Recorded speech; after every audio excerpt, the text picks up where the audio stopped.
মার্কেটে আমরা পরপর দুদিন ভালো সেলিং দেখার পর আজ আমরা মার্কেটের মধ্যে একটা ভালো র্যালি দেখতে পেলাম।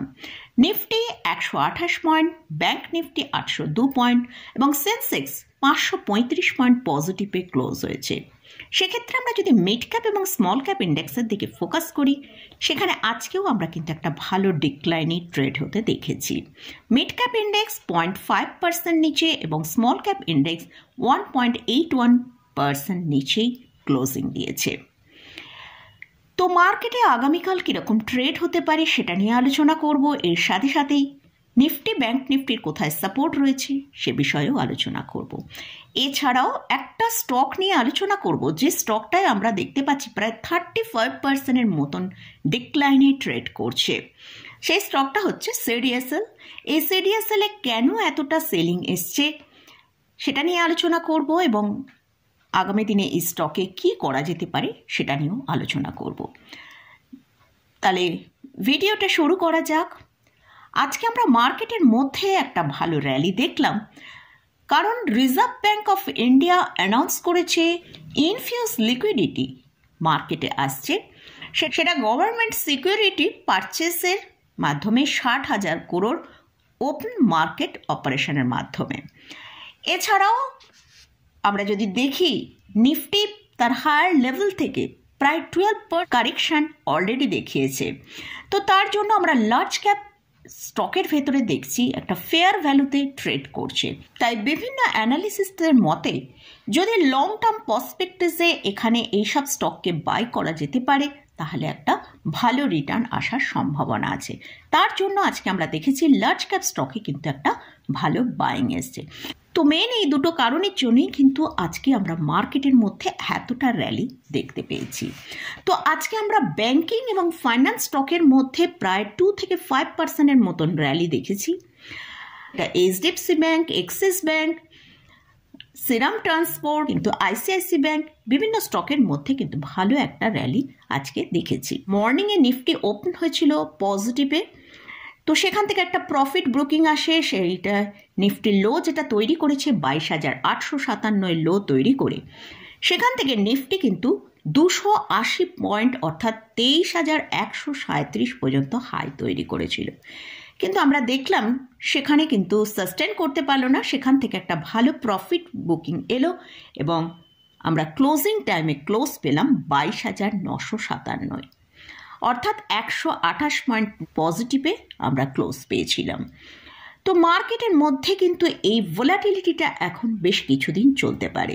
মার্কেটের মধ্যে যেটা পজিটিভ যে জিনিসটা দেখতে পেলাম যে নিফটি তার যে গতকালের যে লো 22,786 সেই লো ওপরেই আজকের লোটা তৈরি করেছে।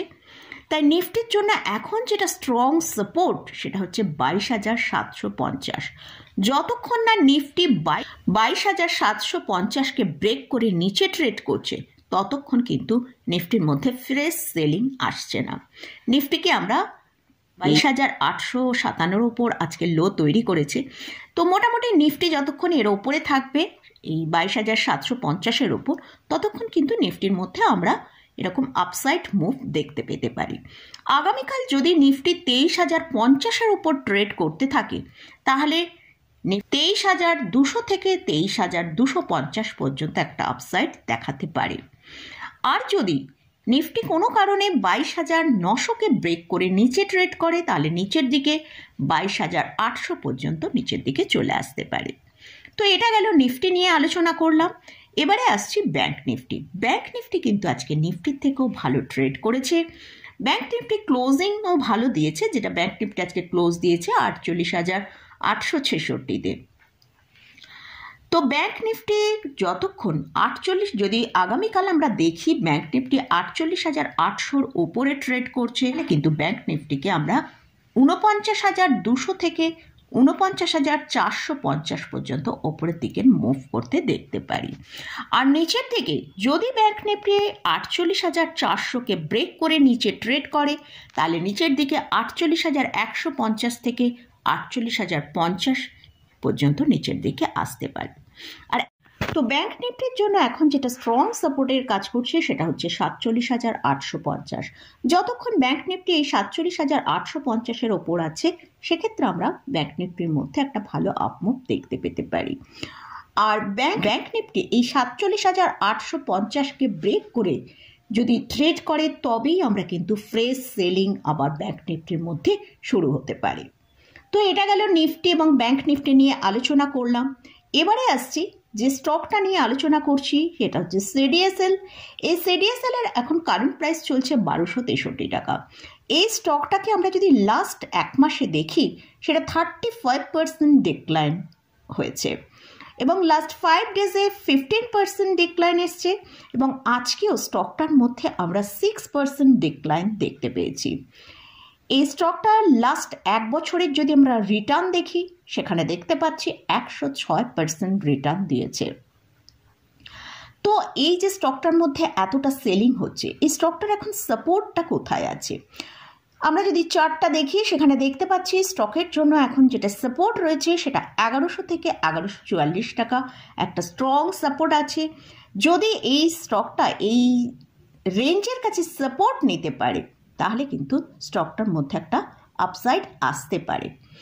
স্টকটার মধ্যে যে সর্বোচ্চ হাইটা হয়েছে সেটা হচ্ছে 1990 টাকা। এটা হচ্ছে একটা ক্যাপিটাল মার্কেটের ইনফ্রাস্ট্রাকচার কোম্পানি। এটা একটা মিড ক্যাপ ক্যাটাগরি স্টক। এই কোম্পানির ফান্ডামেন্টাল খুবই স্ট্রং একটা কোম্পানি।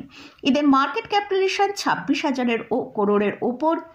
আরওসি হচ্ছে 40.2%, আরওই হচ্ছে 31.3%। এই কোম্পানি ভালো ডিভিডেন্ড পে করে। এছাড়াও এটা একটা অলমোস্ট ডেট ফ্রি কোম্পানি। আর এই কোম্পানিতে এফআইস এবং ডিআইসদের পজিশন রয়েছে 35%-এর মতন তারা পজিশন হোল্ড করছে। যেহেতু স্টকটার লাস্ট এক বছরে তার যে 52 উইক লো আছে সেটা হচ্ছে 811 টাকা, তো সেখান থেকে আমরা দেখেছি স্টকটা 1990 টাকা অর্থাৎ 106% র্যালি দেখিয়েছে। তাই মার্কেটে যখনই একটা বড় কারেকশন এসছে তার সাথে সাথে কিন্তু স্টকের মধ্যেও আমরা একটা ভালো ডিক্লাইন দেখতে পেয়েছি।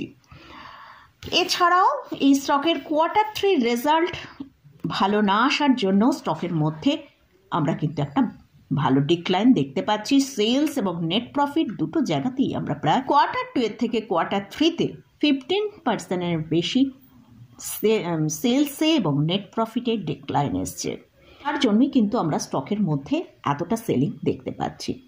তো যদি স্টকটা 1100 থেকে 1144 টাকা সাপোর্ট নিতে পারে তাহলে একটা স্টকের মধ্যে ভালো আপসাইড আসতে পারে। এই স্টকটাকে পোর্টফোলিও অ্যাড করতে চান তাহলে অবশ্যই 10 থেকে 15% এই পজিশনে অ্যাড করতে পারেন। আরও যদি নিচে আসে তখন আস্তে আস্তে অ্যাড করা যেতে পারে।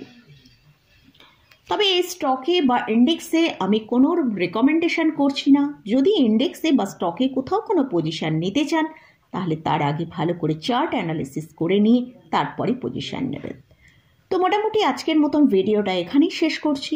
ভিডিওটা যদি ভালো লাগে অবশ্যই লাইক করবেন, শেয়ার করবেন, সাবস্ক্রাইব করবেন। ধন্যবাদ।